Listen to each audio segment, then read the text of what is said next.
Good evening. Welcome. It's so nice to see so many of you here tonight. There's a lot of other competing events, so we're glad that you joined us. It's my pleasure as the co-chair of the Shaker Heights chapter of the League of Women Voters, Greater Cleveland, to introduce Jen Miller, who is the director of the League of Women Voters of Ohio. So we're thrilled that she's come up from Columbus to be with us tonight. As I mentioned, she's the executive director of the League of Women Voters of Ohio. Prior to that, she was the executive director of the Sierra Club. So let's give a warm welcome to Jen Miller. Thank you so much. I think we're going to keep working on our tech, but it's so great to be here with all of you. And I'm going to start by first introducing our friend, director, Anthony Perlatti. So you have been with the board for quite a long time, but in your position role, in your current role for about a year. Is that right? You want to tell a little bit more about yourself? Sure. So I became the director of the Cuyahoga County Board of Elections this past March 18th. So it skips in my head. So it hasn't been quite a year, but I have been at the board for a while. I started at the board in 2007 as a human resources manager, and in 2013 became the deputy director at the board. So I was at the deputy director until I just became director this past year. The Board of Elections operates on a bipartisan executive leadership team, and so I am the Democratic half of that team. Great. And then also I want to introduce my friend, Mike Brickner. We've been hanging out a lot of the day today. This is our third or fourth She meeting. might be sick of me, but So Mike, of course, comes from ACLU. He's been in his role with All Voting is Local for over a year now. And I'd like to have you tell folks a little bit more about yourself. does this one work? Yeah, oh good, you can hear me, wonderful. So yeah, my name is Mike Brickner. I'm the Ohio State Director with All Voting is Local. Prior to this, I was with the ACLU of Ohio for 14 years, where I had a variety of roles: field organizer, communications director, senior policy director. But I'm really excited to be at All Voting is Local. We're a new campaign that was launched in 2018 to work locally, because we know that every single election there are problems that happen or things that occur that we can oftentimes anticipate, but that not everyone is always working on from an advocacy standpoint 365 days a year, every single year. And so we have really invested in having staff in target states. We started off with 5. We're actually expanding now to 8. And Ohio is one of those that we started out in. To work locally to affect change, to help people get access to the ballot. So some of the major issues that we've worked on thus far are assisting people who are in the criminal justice getting access to the ballot. So we've done trainings all across the state of Ohio on how to register and get absentee ballots to people who are incarcerated in jail. Also assisting disabled voters with getting a ballot. We partnered with the Cuyahoga County Board of Elections last year to create a really great video that actually walks voters with disabilities through the entire step of what happens when they show up at a polling location and the entire process of casting their ballot. And we're working with them now to develop some more materials to encourage people with disabilities to vote. We also partnered with the League of Women Voters on challenging some of the error-ridden lists that we saw come out around the voter purges that many of us were aware of in September of this year, and have many plans going into 2020 that we'll talk about more tonight. Great. Okay, Anthony, I'm going to start with you. What drives turnout? So we often talk about why folks don't vote. Let's do the flip first. Why do people vote? What drives turnout? When we see heavily participated in elections, what is it about those you think that drives that? What drives that is, one, people get excited for presidential elections because they're the biggest elections, have the most money thrown at them, so you can't get, you turn on your TV, you can't get away from it, you see the signs. So it's really on everyone's mind, so that gets them to come out. But outside of that, I think the thing that really gets people out are issues, and they seem to be very passionate about various issues. And so we saw this past November in Cleveland Heights. They had something dealing with the office of mayor that got people out. Anytime you get something that deals with casinos or legalizing marijuana or any of those types of things, that's what they get passionate about it, and that what unfortunately they don't have that same passion maybe for some of the candidates are out there, but it's those issues that get them out. I'm going to ask you the same question. What drives turnout? So I agree with everything Tony just said, that I think it's oftentimes, a candidate or an issue that's on the ballot. I think the other really important thing that drives turnout, though, is faith in the system. That faith that you have voice, that you are going to help to affect change, and that your voice will be listened to. And I think that that's why talking about voter rights as we're talking about turnout is also really important, that voters need to feel as though when they go, their vote counts, and that they will have an easy time casting that ballot, and having faith in that system that, again, your voice will be heard and that it will have an impact on the system. I think that's amazing. I think that's totally right. When we talk to youth, especially, we did a focus group with youth last year, and through line, why they weren't voting was voting is confusing, voting is hard. I didn't know I had to have this right ID. I didn't know that I had to register by a certain point.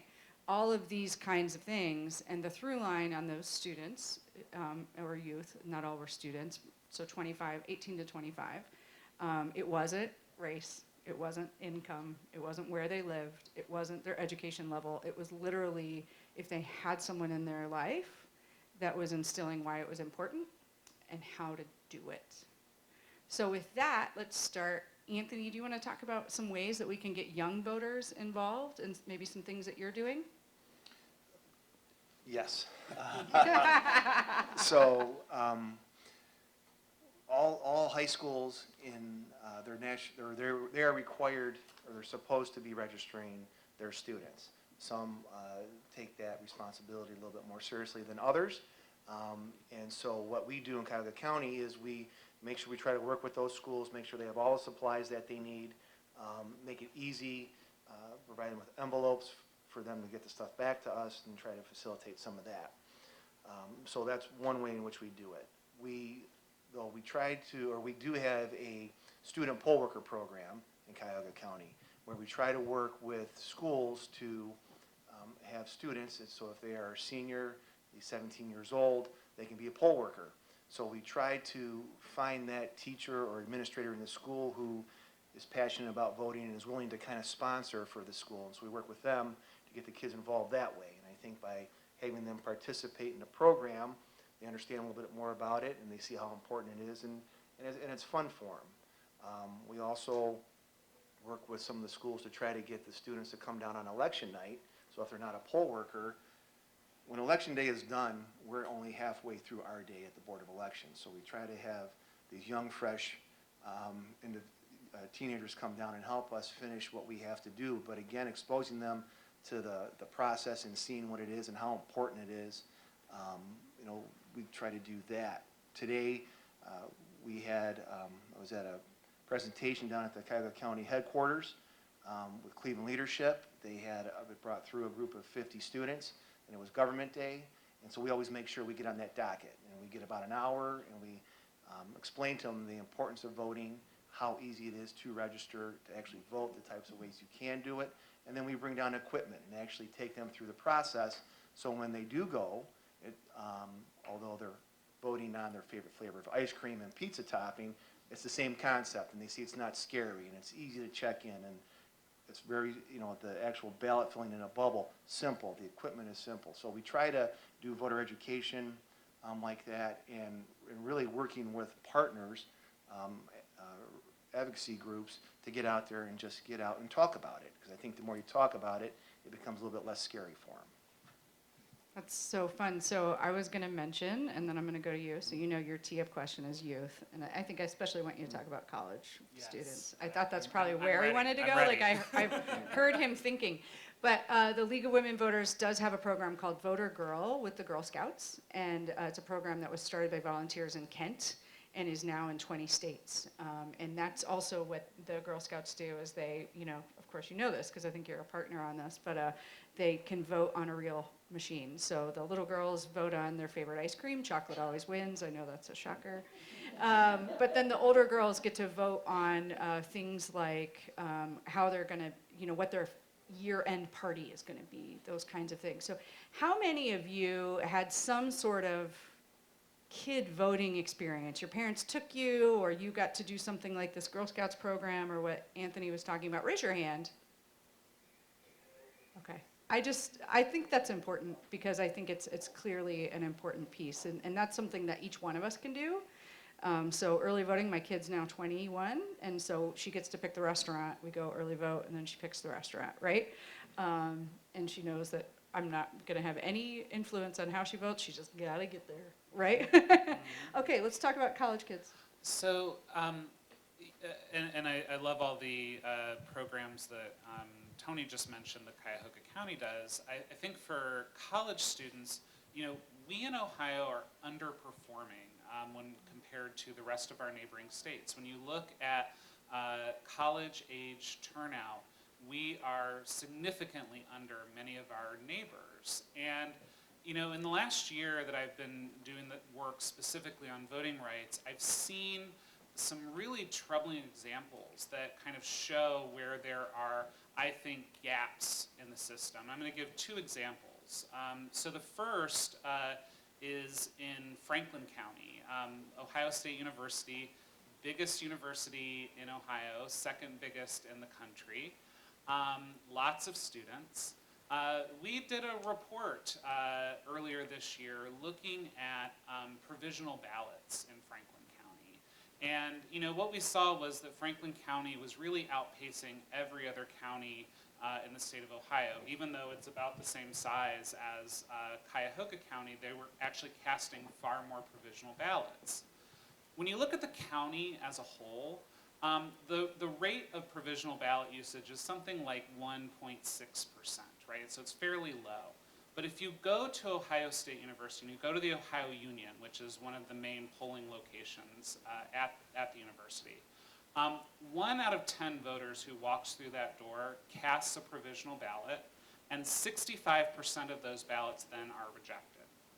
So if you think about that experience of those college-age students, that this is their first time voting, and they're handed a provisional ballot disproportionately, and that their ballot is thrown out disproportionately.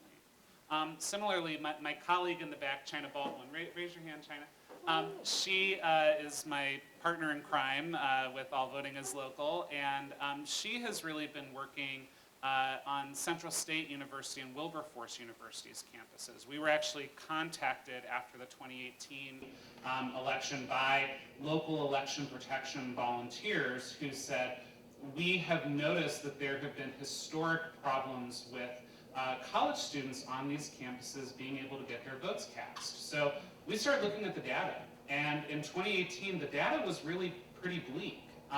At Central State's campus, their precinct, they had a 15% turnout in that governor's election. It was the 8th lowest in the entire state of Ohio. But if you look at that 15% who actually did show up to vote, 45% of them cast provisional ballots, and then over half of them were discarded. And when we started to ask the students, well, why is this happening? Like, why are so many of you casting provisional ballots? Why are they being thrown out? You know, Central State and Wilberforce have a lot of out-of-state students, or students who are coming from Cleveland, or Cincinnati, or Toledo, within the state, but aren't from Wilberforce. And many of them just didn't know the rules. They didn't know that they had to update their voter registration. They didn't know that if they were registered in Detroit, that they had to change from a Michigan to Ohio voter registration. And they didn't think about it until it was too late. The voter registration deadline had passed, so they went hoping that they could cast a ballot on election day and then could not. Or they did and it was rejected. And so one of the things that we've done at Central State University's campus is we've launched a student-led public education program called CSWU Votes. Everything on Central State and Wilberforce's campus is called CSWU, because that's both colleges together, where the students actually came up with a 1.5-year-long public education campaign of how they were going to engage their colleagues. And we kicked it off on National Voter Registration Day this past year with a huge carnival. We got 125 new voter registrations for here in the state of Ohio, a ton of absentee ballots, and then at this November election, we had election protection volunteers down at Wilberforce, the students themselves who were trained in election protection, assisting their fellow students who might have run into issues with the polls. And so I think it really shows that, you know, public education, but also engaging the people who are actually impacted by some of these rules or lack of information can oftentimes help to lift up those communities. I think that's great. I think a takeaway I want all of you to have is that if you have college students in your life, you want them to check their registration. They need to decide where they're going to vote. Are they going to vote at college or are they going to vote at home? And we just want to make sure that that works. If for some reason it doesn't work, and actually if you remember, league volunteers were also concerned about this, because one of the problems at Wilberforce is that the mailroom is in a different spot than the dorm, which is something we see a lot. And so when college students have problems, that's our job, is to help figure those things out. And we will be there to assist you. I'd like to switch though, because you talked a little bit about maybe they don't think their vote counts, and there's a couple different ways that that's the case. One of them is security, and every time, you know, I speak on the road every week, and the security questions are always top of mind for folks. So would you please just talk a little bit about what is being done, either statewide level efforts, and then there's obviously county efforts in terms of security for elections. Well, first I want to say, at least in Cuyahoga County, we count all the ballots.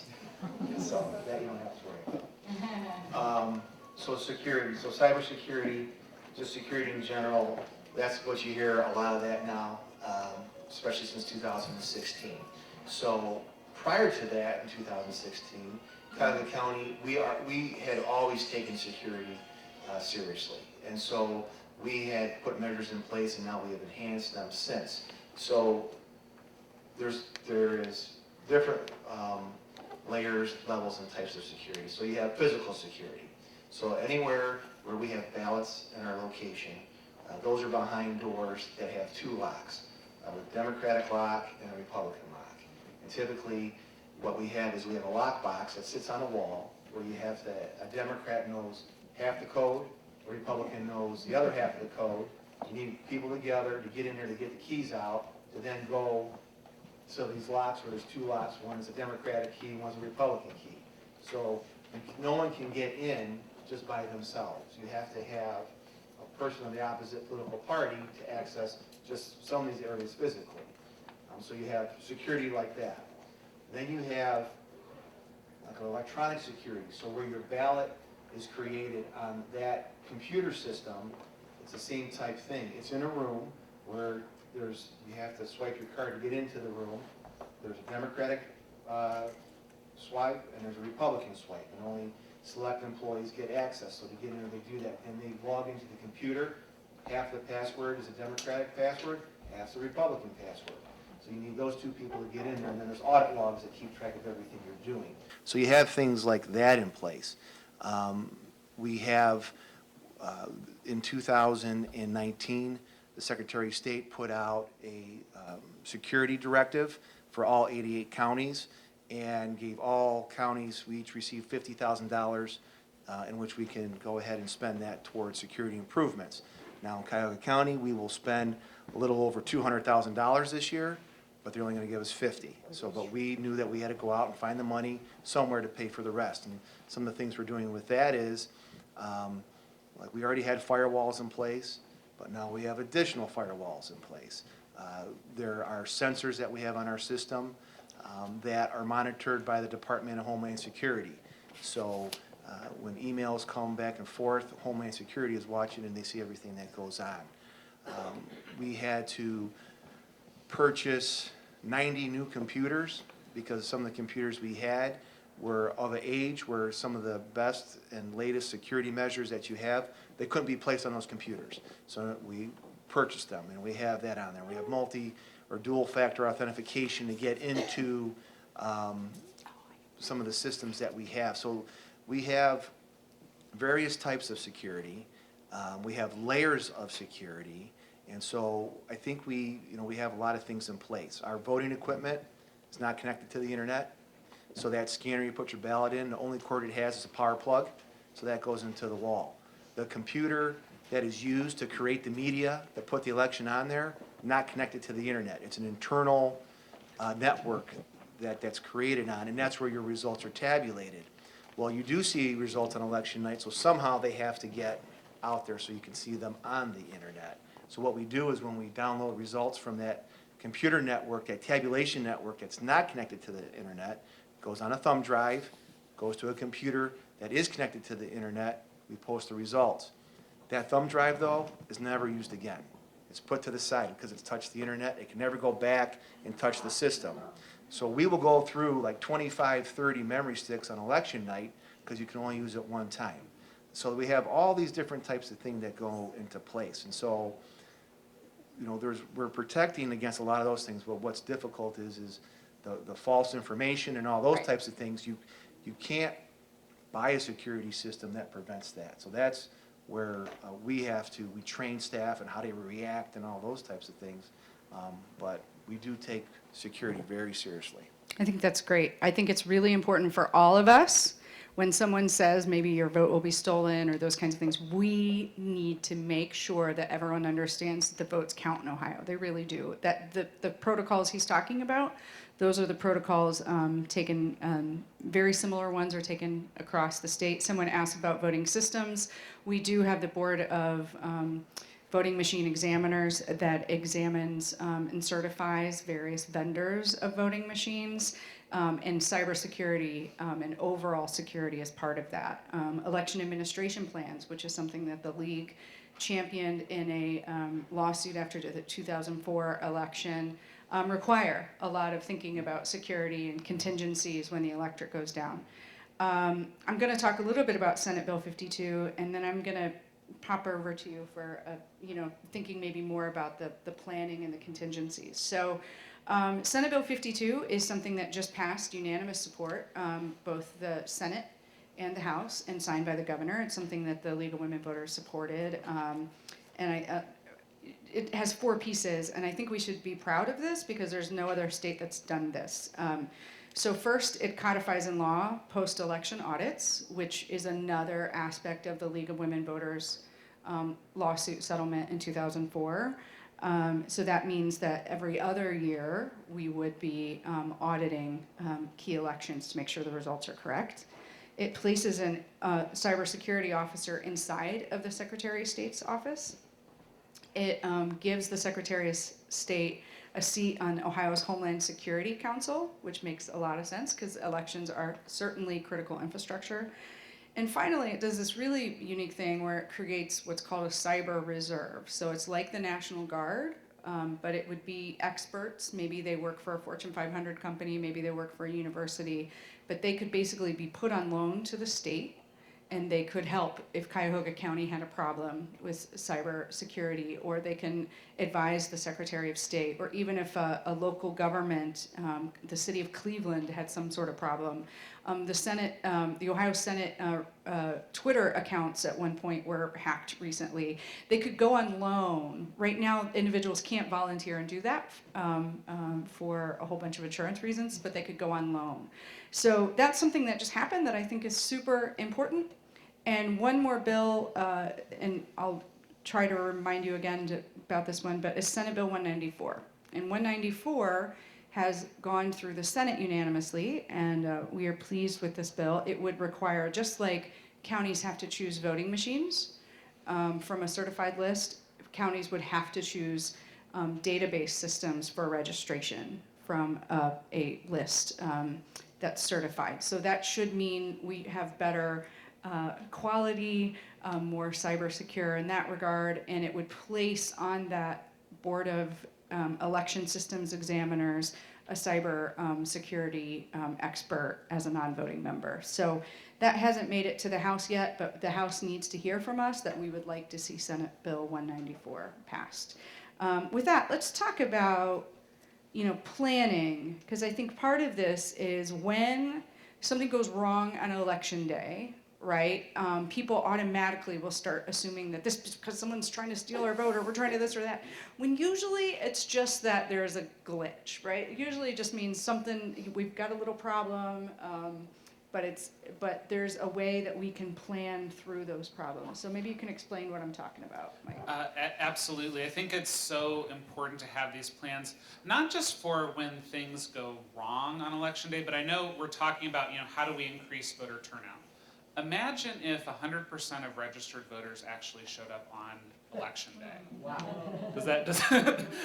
That makes me sweat a little bit. I don't know if it makes you sweat too. I'd like to see it happen. Yeah, I know. right. I would love it, Yeah. but I really wonder, would our systems be able to accommodate that kind of turnout? And I think that that's a big question. And so, part of answering that question is having really strong planning, right? For what happens when there is a really high turnout. If we're expecting that the primary in 2020 is going to have a huge turnout here in Cuyahoga County, okay, then we might have to look at this presidential primary differently than maybe the one that we did in 2016, or maybe the one in 2012, or maybe the one in 2008, right? But also, what do we do when things don't go right?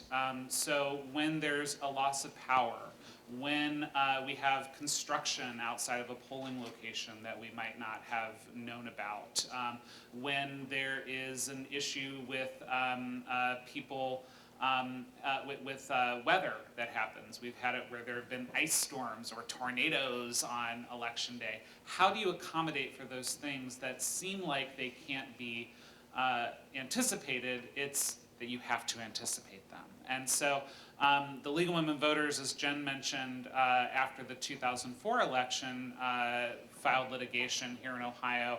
And the result of it, because there were very long lines in 2004, if we all remember, in many places across the state, the result of that litigation was creating election administration plans. And I think that advocates, but also boards of elections, have really, over time, found them very, very helpful. That it's a very robust document that you fill out that goes through everything from, how many machines are you going to have in this location, how many poll workers do you need, what is your plan for poll worker recruitment, what is your plan for absentee voting, what is your plan for provisional vote. I mean, it goes through every single aspect of an election.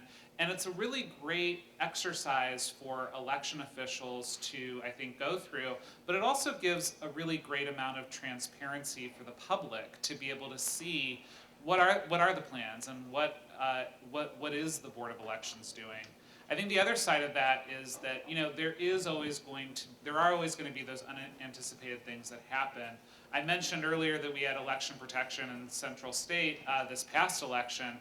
It's something that we partnered with All Voting is Local with the NAACP in 2018 here in Cuyahoga County.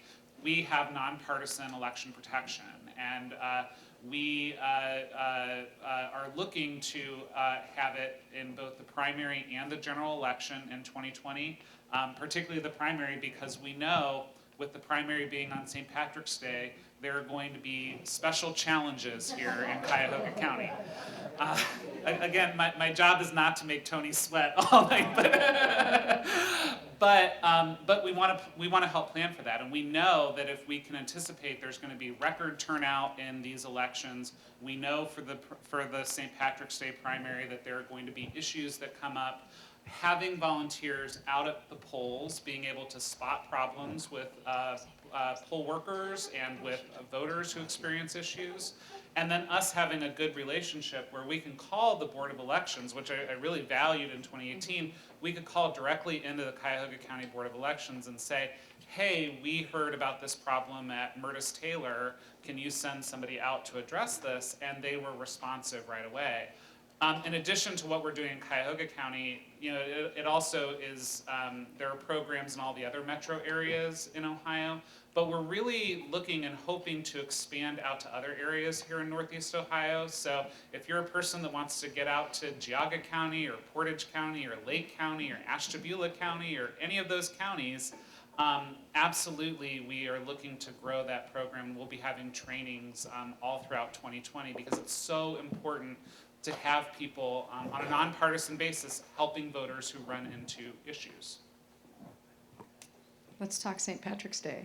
I think it's your favorite thing, right? I'm calling in sick that day.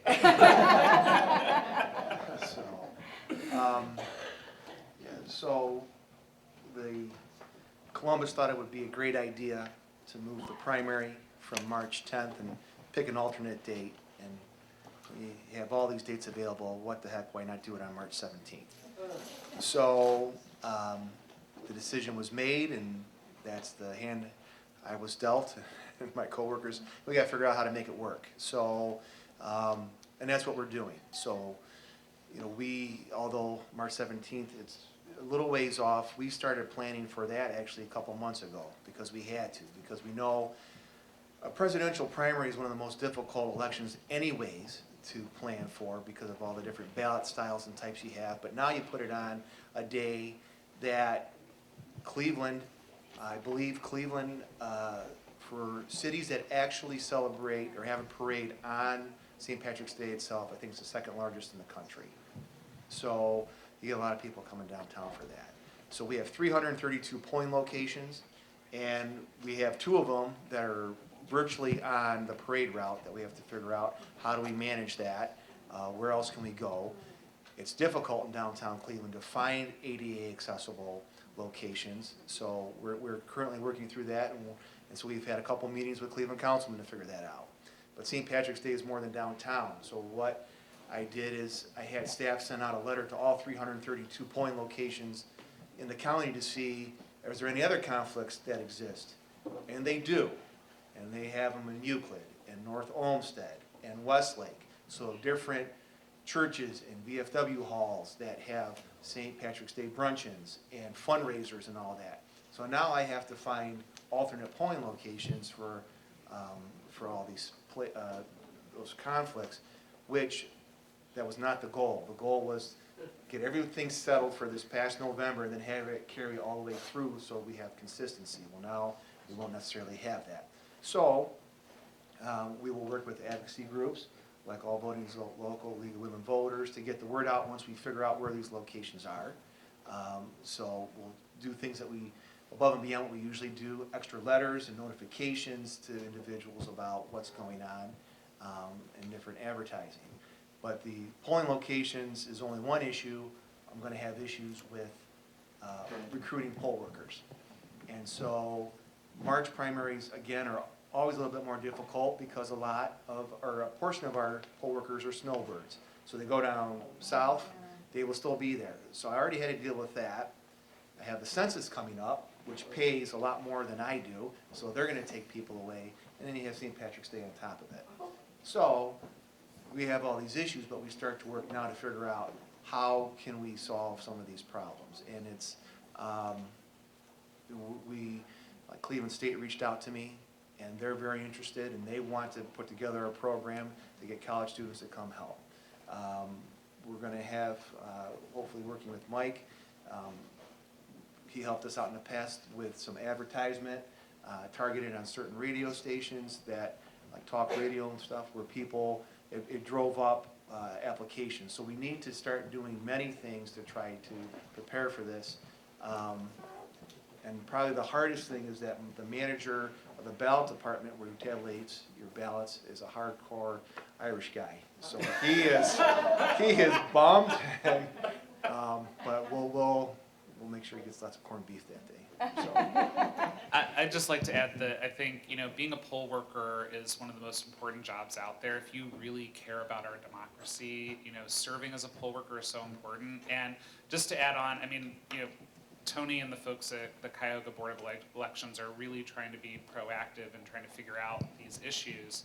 One other thing I'd mention with the recruitment of poll workers is that there were a couple changes recently to maybe incentivize this a little bit more for some professional groups. So the Secretary of State recently announced that attorneys can get free continuing legal education for going to poll worker training. So if you're an attorney and have attorney friends, this may be a great way to get your CLEs.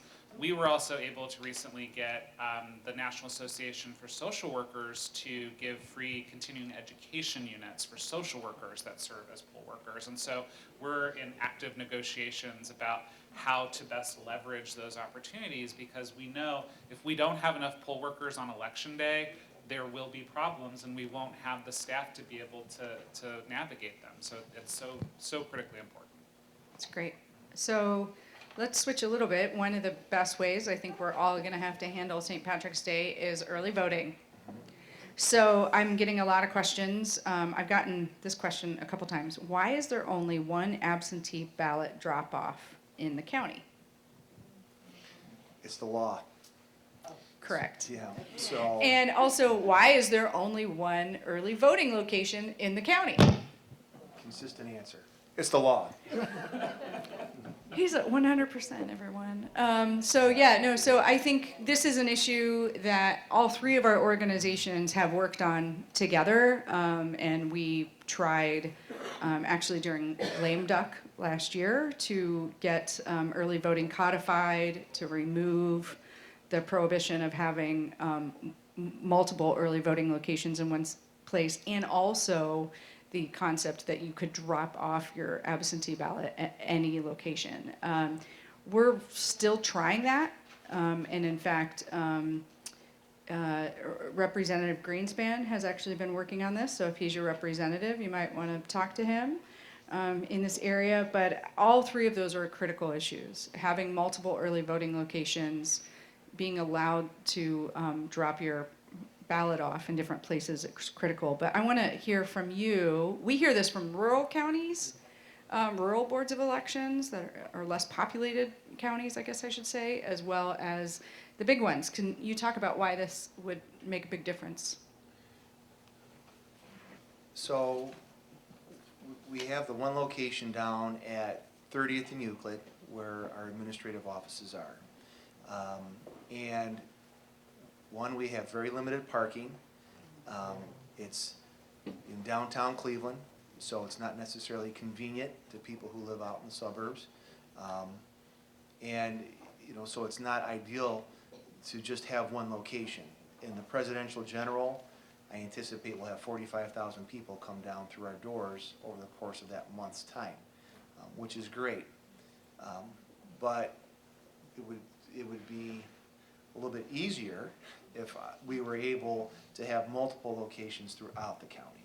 So they wouldn't be as big as they are downtown, but they wouldn't have to be, because you would have multiple locations, and if it's more convenient for individuals to stop in as opposed to on that Tuesday on election day, if they could go in on a weekend or in the evening and it was closer to home, they would take advantage of that. Because we kind of do we do a lot of analysis and studying, and you see that a lot of the people who do come and vote, they typically live within 5 miles of the Board of Elections. So if you take, that radius and you start, going out, you'll relieve some of the pressure that is downtown, but you'll actually get some of those people who don't even consider doing it because of the inconvenience of where we're located to where they live, that they would take advantage of some of that. So spreading that out just gives more opportunity. Personally, the thing that I would like to see first, and I think would be easier, but they don't always agree with me in Columbus, is make the vote by mail process even simpler.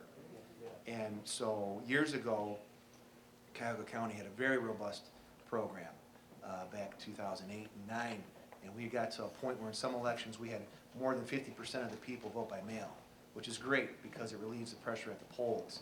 And some of the legislators at that point in time, in their infinite wisdom, said, well, that's too good of turnout. So they started to change some of the rules, and it's peeled back, and now we have about 30% that do that. But when we were very effective with it, we paid for all the postage. We got you an application every election in your hands, and so we just made it very simple. And so I would like to see them kind of move back towards that, and then also put drop boxes around the county. And so you go to some of the all-mail states, like in Washington and Oregon, and they have these drop boxes all throughout the city that you put them in there, they're secure, and then Board of Elections employees can go and get that. That's something that I think could easily be changed. And then I think that's a good lead-in though to then going with multiple early vote locations, and the more you can get people to vote before Election Day, you have less people going on, not less people voting, but less people going to the polls on Election Day, so it's an easier process, less crowding. They're not as discouraged to vote the next time because it was easy. So there was a question about where's the law? What's the law? So there is about only having one absentee ballot drop-off location, as well as only having one early voting location per county. It's state law, so it's just in Ohio Revised Code, Chapter 35, which is a big mess. So if I just trust us, because it's really annoying. Chapter 35 is annoying to read, but if you need help with it, we're here to help you. Let's go ahead and talk about. I'm getting a lot of questions about automatic voter registration, Golden Week, maybe same-day registration, all that kind of, what that is and why that might matter. Mike? Sure, and I think that that's actually even a good follow-up to some of the issues that we discussed earlier around like college students voting. So just so folks know what those what those things are that Jen just mentioned. So automatic voter registration essentially means that if you do business with a state agency, that when you do that business, that you are then automatically registered to vote unless you opt out proactively. Similarly, like if you're already registered to vote, but I go and get my driver's license renewed, but I've moved, my registration would be updated to that new address. So, automatic voter registration has been something that has really been growing in popularity over the last less than a decade. Oregon was the first state to start it, and now we have about 16 states, I think, that have automatic voter registration. So more and more states are moving to AVR, and it's really seen as, one, a way to increase the number of people on our registration rolls. It's also a way to potentially diminish the need for these voter purges that we see like in Ohio, because a lot of the folks that get removed from the voter rolls are people who have actually moved but haven't updated their voter registration with the Secretary of State or with their local Board of Elections. And so having an automatic process would help to eliminate that need for voter purging. In addition, if we're thinking about like young people, automatic voter registration, some states have actually implemented things like pre-registration, so that if you are a 16-year-old or 15 and a half, I think now, who goes and gets your learner's permit or your driver's license, that you can be pre-registered through the BMV, and then upon your 18th birthday, the Secretary of State flips a switch and you are now a registered voter. And so then if you go somewhere else for college or whatever, again, that voter registration could move with you. If you are originally registered in Cleveland, but you go to Ohio State University and you get your driver's license updated or whatever, it would follow you to Columbus. And so it could help to minimize some of the problems that we see with those college students, and again, helping a lot of other groups of people as well. Same-day voter registration is where it's exactly what it sounds like. It's where you show up on the day that you want to cast a ballot, you register to vote, or you update your voter registration, and you're allowed to cast a ballot right there. Over 20 states have same-day voter registration. Ohio used to. That was what Golden Week was, where we had the overlap of the end of voter registration, the beginning of early voting. But again, that's another system where we see the problems that we oftentimes see in Ohio with provisional ballots sort of go away. When you look at a state like Wisconsin that has same-day voter registration, they have virtually no provisional ballots cast. It's a very, very low number. Whereas here in Ohio, we see a lot because one of the reasons people cast provisional ballots is because of that registration deadline. That as much as I would love for every single person in the state of Ohio to be thinking about the election 30 days before, most people don't. Most people don't think about it 30 minutes before they decide to go vote. And so, same-day voter registration really helps for those people that, for whatever reason, just didn't plan ahead to update their registration or to get registered. And it allows us to eliminate those problems of registration causing them to cast those provisional ballots. So those are both, I think, great reforms. I think that there's a lot of building momentum around this in Ohio and also across the country. As I said, automatic voter registration has become more and more popular. Even more states have same-day registration. We've heard our current Secretary of State here in Ohio speak publicly in favor of automatic voter registration, although he calls it automated voter registration, but there's not really a difference between those two things. But I think that, we also see where our neighbor, so Michigan last year passed a ballot initiative that enacted both automatic voter registration and same-day registration. And so we're seeing where more and more states are modernizing the system, and I think it just makes sense. If we look at the problems in Ohio that we see every single election, our registration system is not working for us. When we see these large-scale voter purges, our system is not working for us, right? And these are both solutions that could help to solve those problems. That's great. Anthony, I have a couple questions for you. One is, can we get future voter stickers for parents who bring their kids to vote? We can look into that. Okay. Yeah. You know what? I'm also going to bring that to the Secretary of State. I think that's a cool idea. That's Yeah. the kind of thing. So we'll work on it both ways. I don't know whose idea that was, but it's a big smile, and I think for all of us. Also, I've got. Sometimes it seems as though the signatures on record with the BOE have changed. How does that happen? And what happens to someone's vote? So if the signature doesn't match. And I will say this about signatures not matching. That's another part of the Franklin County provisional ballot, is it seems like there were also more thrown out in Franklin County for signatures not matching than the entire state. Yeah, two-thirds of all the provisional ballots thrown out in the state of Ohio for signature mismatch came from Franklin County. So That's different counties look at it different ways. That's my county, friends. Sorry. So I also have that polling location in walking distance from my house that you were discussing. So, but let's talk about signature mismatch. Maybe some of this is because now we have, like, you might have signed on a piece of paper versus on a machine, or. Well, so the signatures that we have in our voter registration system, we get those off the voter registration cards.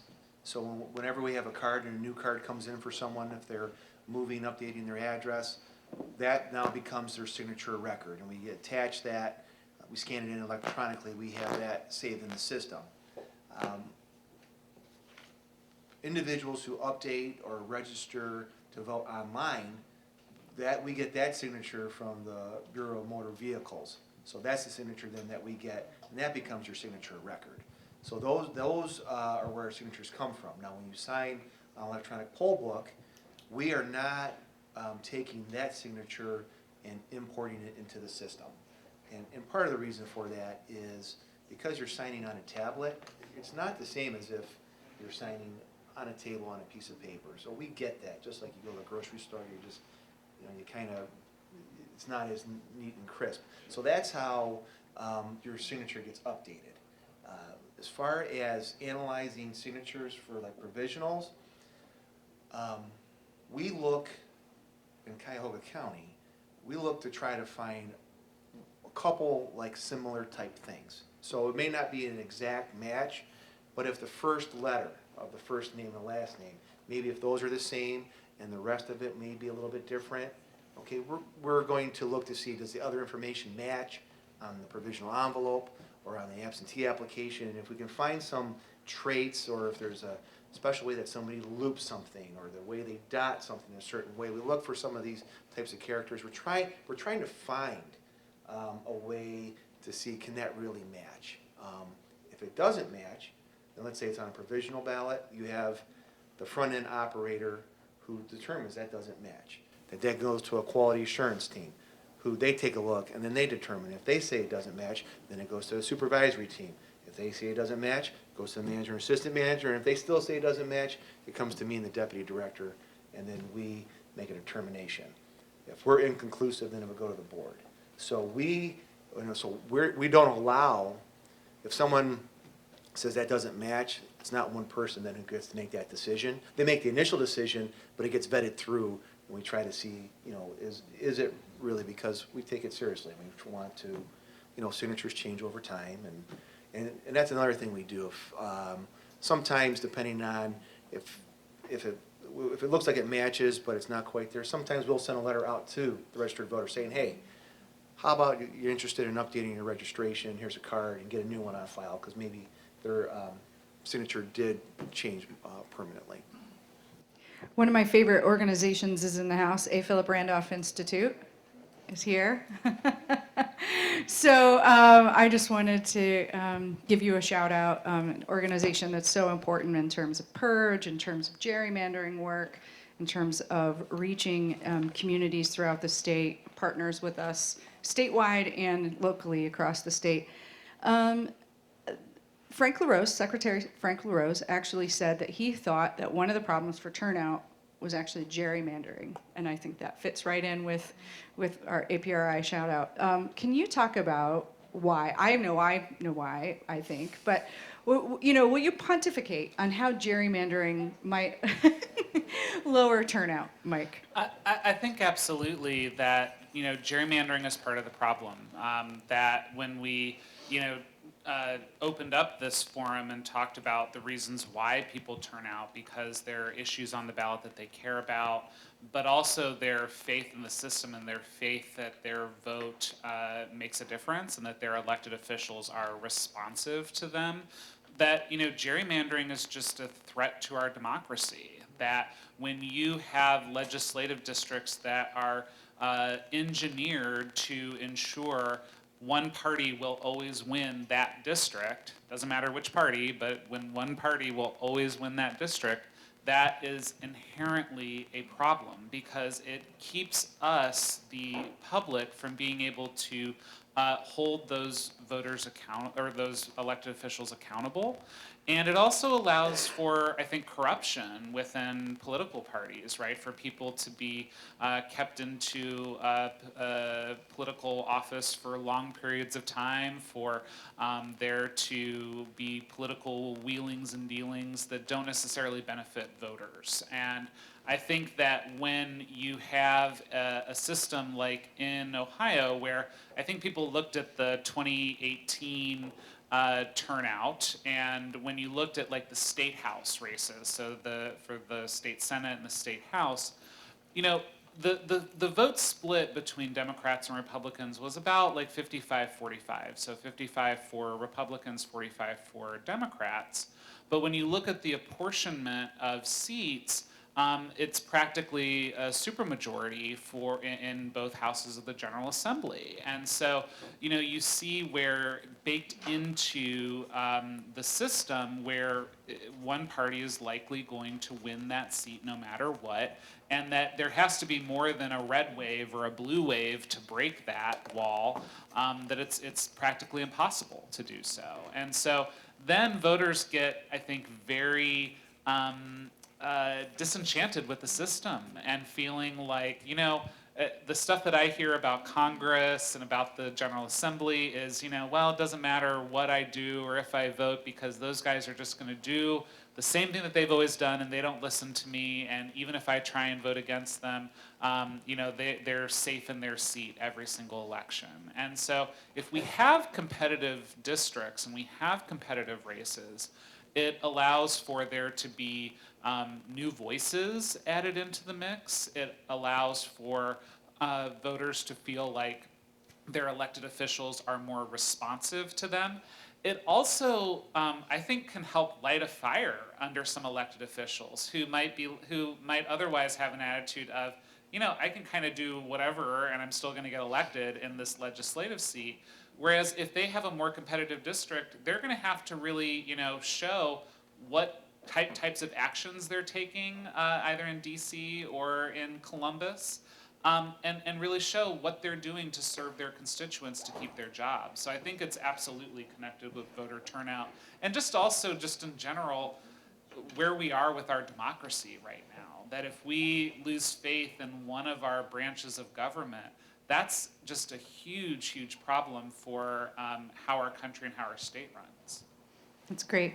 I know that I did get a question on, and I know this is about voter turnout, so I'm just going to say a little bit about what we are doing. We have had now 2 different redistricting reforms approved by the voters, and the League is proud of both of those after failing 4 times at the ballot and working on redistricting reform since the 1970s. So what you'll expect. So first off, make sure everyone participates in the census.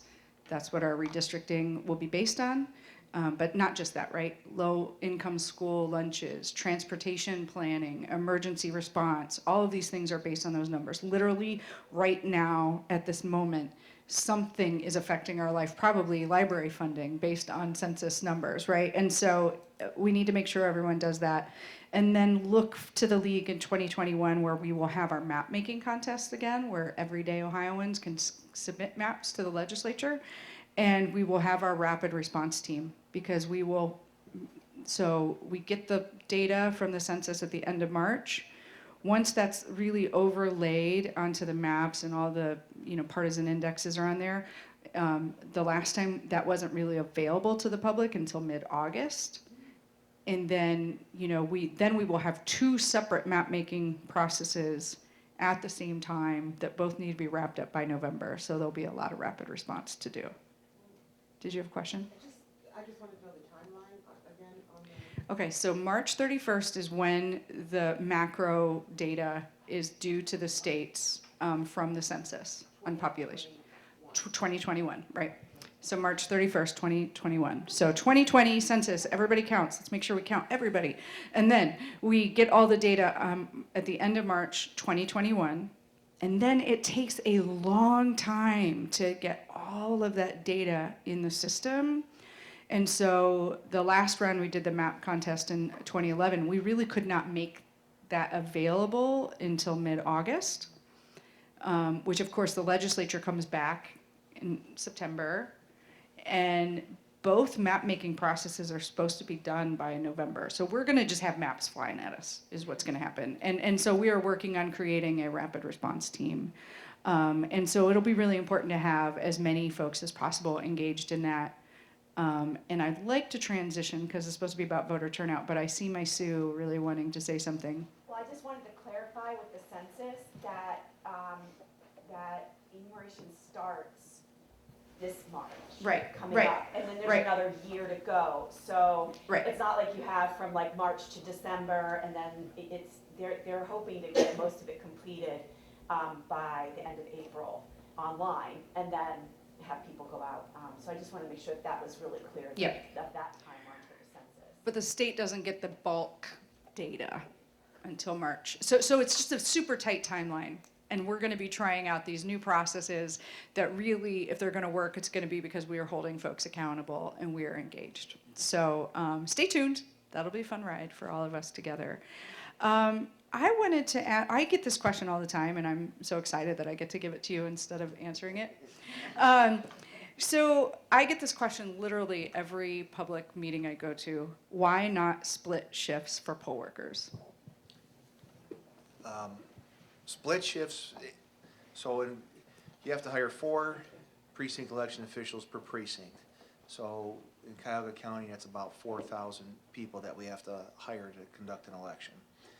And so it's difficult to find that number. Now, if you split that, that means you're trying to find more individuals. Now, maybe you can because they're working less hours, but that means we still have to train all of them. So you take more people through training, and then depending on what that shift is, election morning that's the most stressful time for me. One, making sure we're open at 6:30 and making sure I have my workforce in place. And so once I have that, then I deal with the rest of the day's problems. Now, if I had a split shift and I had people leaving midday and then people coming in the middle, I sure do hope those people will come in the middle, because if they don't, now I'm short-staffed at the polls, and I can't effectively carry out the rest of the day. And actually, in Cuyahoga County, from 4 p.m. to 7 p.m. is the busiest voting time for us. So it's challenging, because you have that, I have a nervousness that I'm going to be short. I don't know if I'm gonna be able to find enough people, qualified people, to fill those. I would rather just it not be one day of voting. How about, or one like super long day, let's do it on a Saturday and Sunday, 6 hours each day. I can find those people, and it's better for everybody. And so in a minute, we're going to talk about election protection and why that's a great opportunity for someone who doesn't want to do a full shift.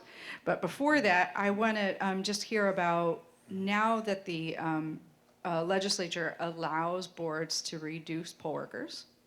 Did you do that this last round? How did that work? I'm hoping that you're not planning on reducing that for next year, when we're going to have massive turnout. So. So we did not do that. We were in favor of that. I don't know when we'll use it for the first time in Cuyahoga County. It definitely wouldn't be in a large, even number. Currently, like I said, we have to hire 4 precinct election officials per precinct. We already, in a single precinct location, we hire 6. So, because we know 4 doesn't get it done efficiently. So we already go above what we have to do there. So the way we looked at we may use it is sometimes in a municipal year, maybe in a smaller primary, in what we consider a consolidated location, which has 6 or more precincts, where we know we have at least 24 people. Our biggest consolidated, I think, is 12, so it has 48 people.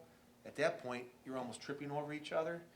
Now, I don't want to cut it in half, but I want to be able to take a few off there.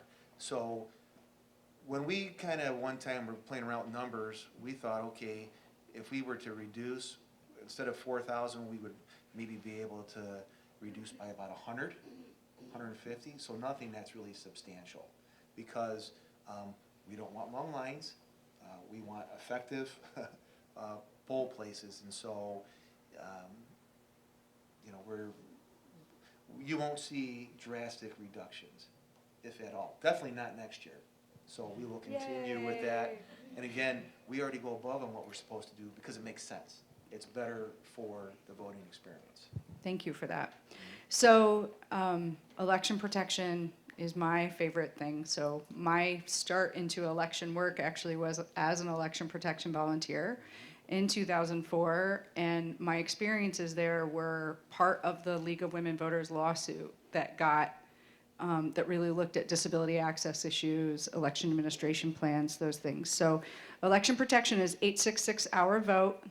It's easy to remember. What are the kinds of jobs you can do at election protection? How are you trained? Because I can imagine someone thinking, well, I'm not a lawyer, I don't really know. So can you just talk about why election protection is special, and what kinds of folks we're looking for next year? Yeah, absolutely. So one, you don't have to have any special outside training. You don't have to be an attorney. You don't have to be an election law expert. You just have to be a person who is willing to work a few hours, and you really care about voters and our democracy. And it's a really great experience. It is 100% nonpartisan. The 1866-our vote number is run by the Lawyers Committee for Civil Rights under Law, which is one of the big national civil rights and voting rights organizations. But they work with local partners all across the country to do nonpartisan election protection. So we help every single voter who contacts us.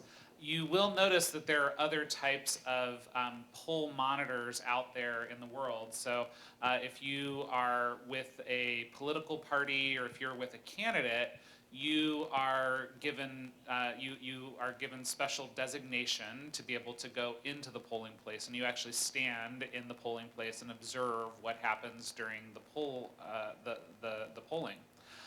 For us, for election protection, we don't have any kind of official designation, so we stand outside of the polling place, and we greet voters who come in, and we also check in with them as they come out. And some people have said to me in the past when I've done trainings around election protection, they're like, oh, I really wish that I was in there, in the actual polling location. And for me, having done election protection several times, I actually see such a huge value in standing outside of the polling location. Because one of the issues, for instance, that we run into constantly is voters who go to the wrong polling location. And when you encounter that voter before they even get in line, before they've even waited, and say, hey, do you mind if I look up where your polling location is? You can save that voter 10, 15, 20, 30 minutes of aggravation of them waiting in line and then being told, oh no, you have to go to this other location. Similarly, you can check about their ID, whether they have the correct ID to be able to vote. You can just offer yourself as a resource, which oftentimes makes people feel more confident when they're walking into the polling location because they know that there's an advocate outside waiting for them. And then for the people that do have maybe a not so good experience when they come out, it's funny talking to my election protection volunteers, they can always tell who the voters are who had a bad experience. It is written all over their face, right? And so you can have, I think, a really good conversation, and then you can then advocate for them. So you can, so you being a poll monitor, you can check off when there was an issue. You can write down the issue that occurred. You can give the voter advice for them to go back in if they were unable to cast a ballot, or they were told, oh, you don't want to cast a provisional ballot, you need to go to your correct polling location, but they want to advocate for something else now. You can give them other types of advice to help them advocate for themselves with the poll worker. But in addition, then we also have a boiler room on election day. So there are experts around election law who are sitting in that boiler room waiting for the call from our poll monitors. And so when we get a call from someone and they're saying, oh, I'm standing with Jen Miller and we're at Murtis Taylor's Human Services Center and Jen's trying to vote, but she's running into these issues, we can immediately, one, give advice, but also if it's an issue that raises to that level, we can call the Board of Elections and say, hey, this machine broke down at this location and we have a voter that ran into this issue. Or we ran into, this voter ran into a poll worker who maybe was mistaken on some piece of law or didn't know about this process. And so we need you to help to intervene with this. And so again, it's a really, I think, great problem-solving practice. What is also really, really rich about it and really important is that with that 1866 number nationally, then there are people nationally and in the state of Ohio who are taking down all of those instances, all of those reports of problems. We then have that database. So for instance, when there was the plan to cut poll workers in the General Assembly, we were able to go to legislators and say, look, in the 2018 election, we had this many counties that had machine failures. We had this many counties that had big provisional ballot problems. And we were able to show, this is why we need to have poll workers and why there need to be some protections in this legislation. And so we can also use it proactively, that data that you help us to collect, to advocate for a better voting system as well. Right, and in fact, it was that data from election protection that was the basis of the lawsuit after the 2004 election. So that doesn't mean we always want to go that way, but yes, when we watch those tickets and we're watching, and if we start to see trends especially, which we had quite a few in 2018, we would follow up directly with the County Board of Election, and if that wasn't working, there were times that we went straight to the Secretary of State to have some things work out. So we had, for example, rolling blackouts, if you will. We had one really great example, because we actually did not have poll monitors in this county. It was in Cuyahoga County, and but we got calls into the 866 number. We started getting tons and tons of calls from voters who went to go cast a ballot, and they were told at the polling location, oh, you request an absentee ballot, you're gonna have to cast a provisional ballot. And they were like, no, I never I never requested an absentee ballot. Well, once we called the Board of Elections in Cuyahoga County and they did some research because they were starting to get calls too, they figured out that there was a coding problem on their electronic poll books. And so they had to immediately send out a fix to all of their electronic poll books in the county. But that this was an issue that affected, I think, 3,000 voters that were wrongly put on as having requested an absentee ballot. But because we were able to move quickly and have a good relationship with the Board of Elections and report that issue, they were able to get a fix as soon as they possibly could. Thank you, that's great. I love, first off, how many questions were about young voters and youth. I think about a third of the questions had something to do with youth and young voters. So I've given Anthony a warning. So we've got a couple. One is, what about extending voting to 16-year-olds? I mean, I certainly think about this. David Leland, actually, who is a legislator now, was testified before the legislature to allow 18-year-olds to vote. And Peg Rosenfield, one of our most precious voting rights advocates in the state, was there and witnessed that. And she was just talking about, at that time, how it was so salient, the issues that were facing young people, and they couldn't vote. I feel like things like climate change or even changes like wanting transit, things like that are really different generationally. But it's easy for me to imagine a world with 16-year-olds voting, because I get to just dream these things. I don't have to make them happen behind the scenes. I'm wondering what you think. I think if you had 16-year-olds, I mean, there is a chance for increased voter turnout, but I think part of the issue is now, I mean, last week, this November election, we had 26% turnout in Cuyahoga County.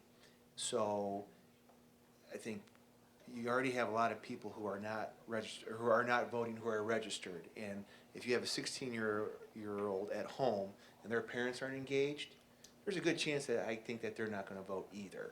So I think we could definitely administer it, but I wish we could get more of the current people who already are registered to actually show up and exercise their right to vote, because then I think that would trickle down to more college kids voting and 18-year-olds voting and so on. So I'm not opposed to it, but it's not going to, there's a bigger problem. The people who already can and should be aren't. So I wish they would, and then because then you look, hopefully you do look up to your parents, and then you're like, well, I want to be like them. They vote, then okay, I'm going to vote too. Pew Research has a statistic that youth under the age of 18 who access some sort of civics program are far more likely to vote once they turn 18. So I do wonder a little bit, because maybe if you have a government class or something, or you're talking about it as a teacher, if you start as a 16-year-old, maybe you just really continue. But we've got another question. If with college students, do you encourage them to vote absentee or to change their registration? So we're saying vote absentee from if they live outside of where they go to school? Yeah, so not someone that's potentially, maybe they live in Cleveland and go to Cleveland State, but thinking maybe someone who, Lives in Cleveland, goes to Ohio State. right, Quite honestly, I don't care. Vote. yep, I think that's what we think So- too. So just vote. So whether you want to vote absentee, where you're going to go home after, for the summer or after school, do it. Or if you want to, vote wherever you go to school. Really doesn't matter. Just vote. Yep. That's So make your choice and Yeah. vote. I agree with that completely. How about, I'm getting a question about social media and youth, and I would love to hear, I know you have some different social media that you do. Maybe you can tell folks about that. So at the board, we have a 4-person community outreach team, and one of the individuals on our team, one of her primary duties is social media. So she knows all about Facebook and Twitter and all that kind of stuff. And we try to use social media quite a bit, because especially with youth, that's how you communicate to them. They have their faces buried in their phones all the time, and so they're looking at those things. And we've actually have we're getting this employee trained up on some new programs where the social media can be looks a little bit fancier, has more colors and vibrant and cartoon characters and all these types of things to get people's attention, because it is something where people do pay attention to it, but it has to be done well. Otherwise, they'll just glance over it. So it has to catch their eye, so they take the few seconds to read that message, and you have to be short and concise with your message, and it can be effective. Great. Did you want to talk social media? Yeah, I did. Well, one thing with the youth, that's one thing that we actually invested in with Central State and Wilberforce. We actually have social media ambassadors who post on Twitter and Facebook and Instagram. At Central State and Wilberforce, they're all about Twitter. That is their number one place. And so they talk about voting on election day. We had our social media ambassadors just ask me a question about voting, and so they answered any question out there. So it can be a really great tool. I would also, I think, be remiss to not mention, though, kind of the shadow side of social media, that, when we talk about like election security, and I think Tony mentioned misinformation or disinformation earlier, that, social media can be a tool for that. And I think what is misinformation and harassment and that type of stuff is not new in the voting realm, right? That, many communities have experienced that for many, many, many decades and centuries, frankly.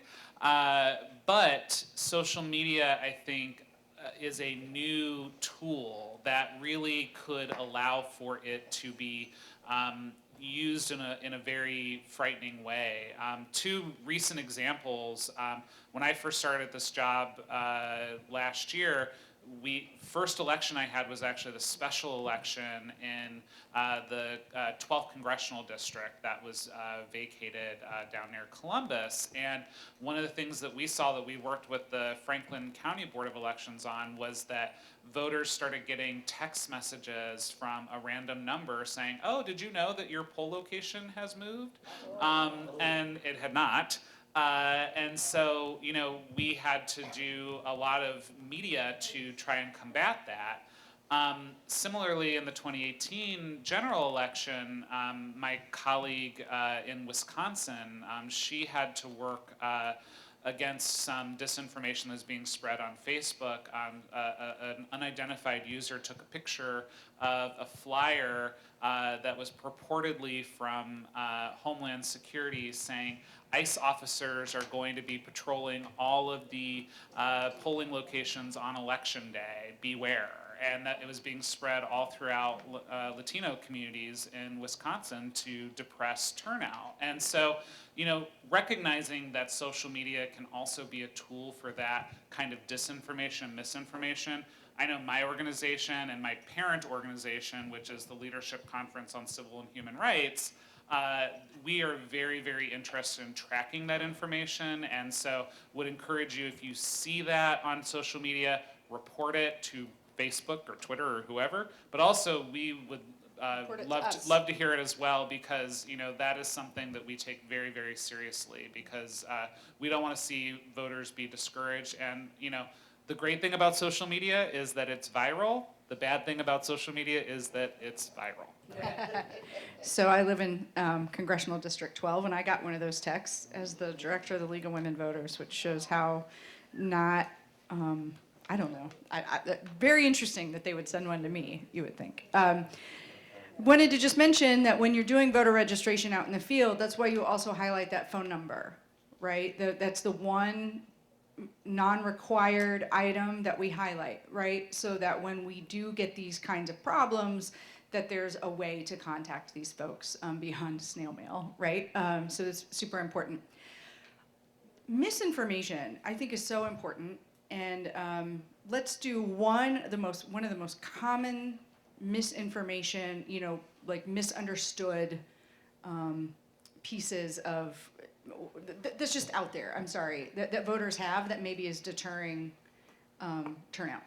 I think one of the biggest that I've seen in my entire career working on voting rights of 15 years here in Ohio is that people who have a criminal conviction cannot vote. That is something, there are now only three, because Florida has changed its rules, 3 states that do permanently disenfranchise people who have a criminal conviction. Felony conviction.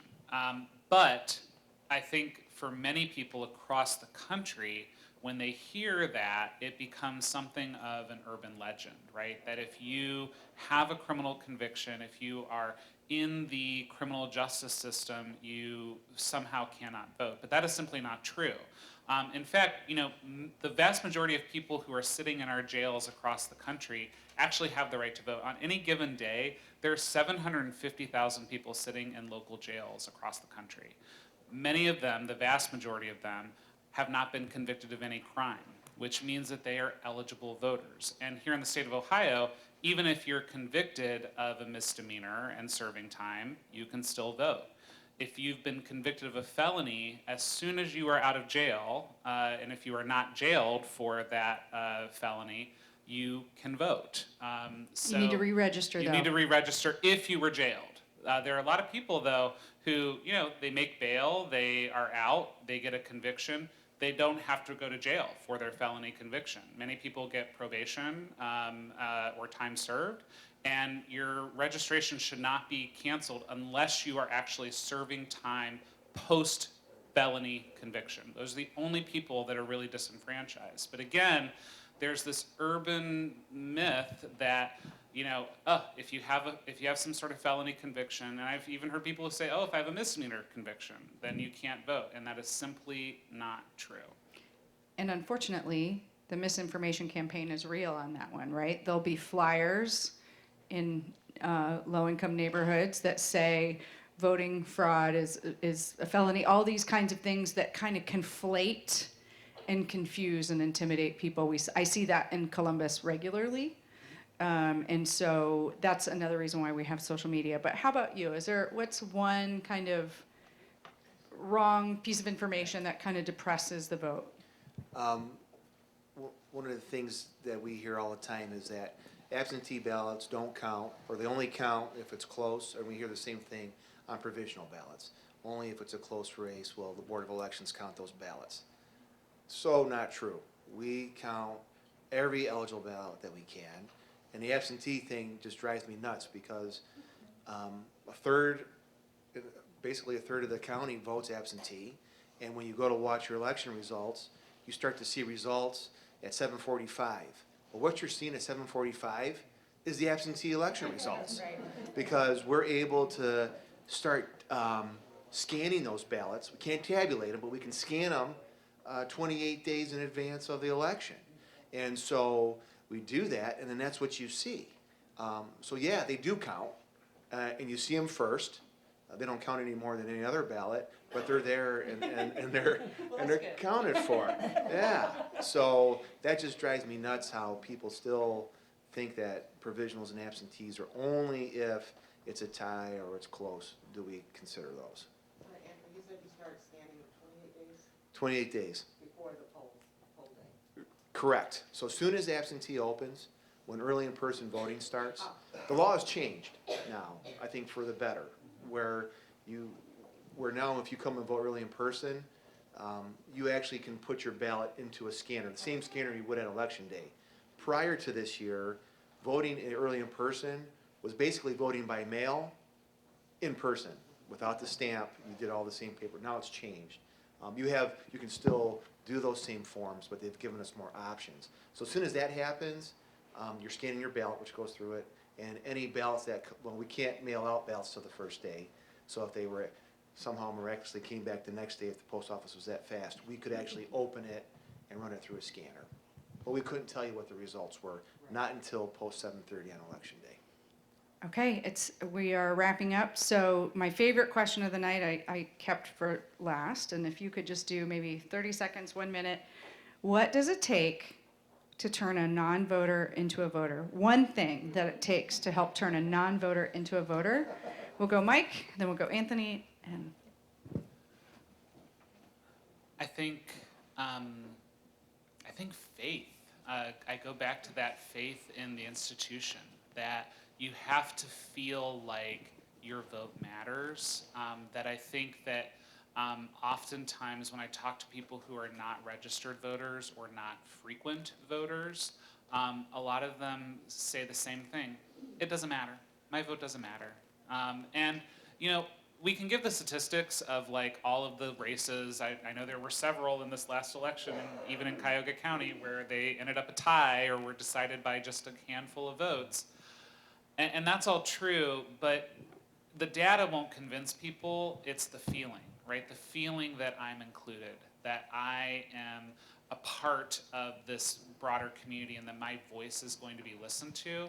And so I think in terms of converting those people, it's through those conversations, those one-on-one conversations, and really infusing those people with that faith that their voice counts and that they will be listened to.